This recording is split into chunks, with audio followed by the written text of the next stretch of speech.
un référentiel et nous avons présenté une vision globale. Vous savez, quand on n'a pas grand-chose à dire, il faut dire gongo, c'est bon.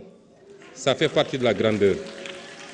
Et Madame l'honorable députée Aïssata Tall Sall l'a fait à sa manière, puisqu'elle attend le deuxième tour pour se prononcer sur un référentiel ou une vision qui lui a été présentée. Et elle avait largement le temps, parce qu'au deuxième tour, je crois qu'elle aura à peine 1 ou 2 minutes, maximum 5. Mais si vous entendez bien, ce qu'elle a dit en langage très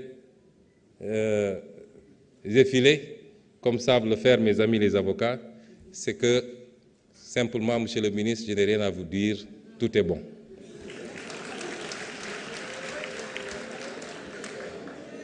Madame le ministre, Madame le député, cher honorable député, j'espère que le lapsus que vous avez fait n'était pas très révélateur, parce que vous avez parlé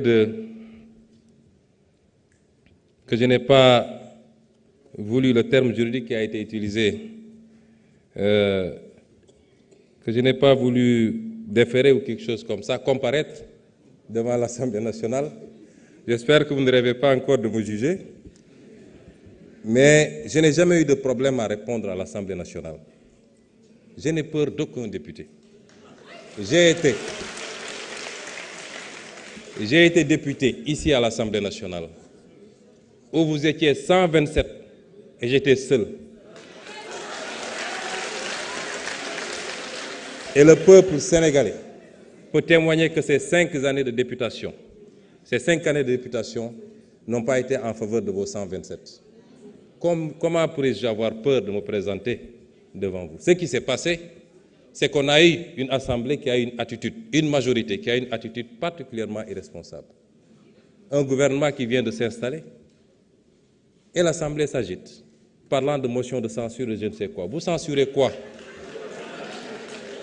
Quel acte avait été posé pour justifier une censure, si ce n'est de la politique politicienne? Et vous avez assuré que vous ne censurerez jamais et que vous serez censuré.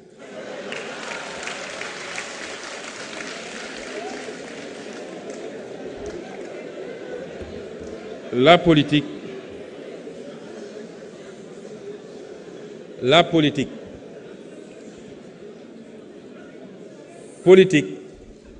du rek doole.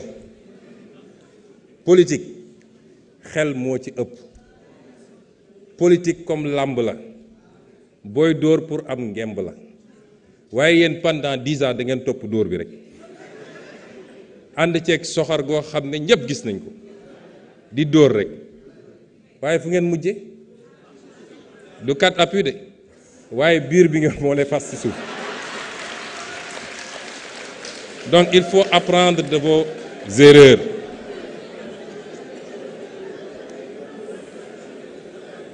Il faut apprendre de vos erreurs et revenir à la raison. Et la raison, c'est de vous instruire.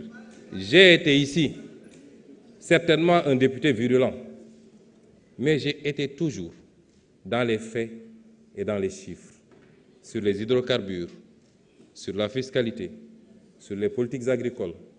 Je crois que cette assemblée-là, quand on y était, avec beaucoup d'autres députés de l'opposition, au moins on avait réussi à rehausser, sans avoir besoin d'insulter qui que ce soit. Certes, l'Assemblée, c'est la confrontation politique, c'est la guérilla parlementaire dans tous les pays du monde. Mais nous n'avons jamais dépassé les limites, en tout cas en termes langagiers, et à chacune de nos interventions, qui tournent encore sur les réseaux sociaux, nous avons parlé des vrais problèmes de ce pays. Ceci dit, ça a été posé, et bien posé, par l'honorable Cheikh Tidiane Youm. Nous avons présenté un programme, une vision ambitieuse. Li ñu présenté Sénégalais yi bu ñu ko defee Sénégal génn ci guuta kooku amul werante mu des nag naka lañ koy defee am na intervention yu bëri yu fi am day dellu si li nga xam ne mooy liñ ñu fagote mun naa bu ñu dugg ci détail ndax lu bëri liñ fi wax mi ngi ci déclaration de politique générale bi lu bëri liñ fi wax mi ngi ci référentiel 2050 bi lu bëri liñ fi wax mi ngi ci master plan bi lu bëri liñ fi wax mi ngi ci plan quinquennal bi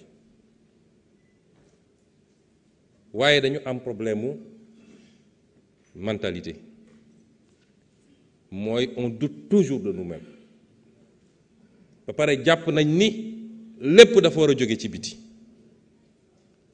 wax nañu léegi affaire fond honorable Mbaye Dione wax na ci je salue son analyse il a bien posé le problème mais il n'a pas parlé de la solution ma njëkk a leeral ni exercice de vérité bi ñu def benn sénégalais waruñu ne waru leen ko woon wax benn sénégalais rawatina nag homme politique ñëw saytu réew gis ni réew bi dañ la ne woon bor bi fukk la ndekete bor bi nga fekk ñaar fukk la ñu ne la li manqué ci di nga soxla pour liggéey juróom la nga xool ndekete fukk la waaw ñu ne la loolu waroo koon wax ndax soo ko waxee bailleurs yi dañuy tiit kon nëppal ko mooy li nga fi fekkoon ci naka sudul noonu defal noonu continuer ko parce que li gars yi war a xam mooy suñ ko waxuloon ba mandat bi di jeex noonu la ñuy continuer ci suul bukki sulli bukki te balaa mandat bi di jeex bor bi kon dootul nekk 85 ou 87% waaye dina egg 150%. loolu la ñuy demander waru leen ko woon wax parce que les bailleurs loolu naka la ko homme politique mun a xalaate kon soo gisee luy taal réew mi ak luy yàq réew mi ak lu koy dugal ci guuta nanga ko nëbb balaa bailleurs yi di ko yëg parce que suñu àdduna yëpp jàpp nañ ne la ñuy développer ci biti la war a jóge ñëpp a war a applaudir le courage politique du président Bassirou Diomaye Faye ñëpp a ko war a applaudir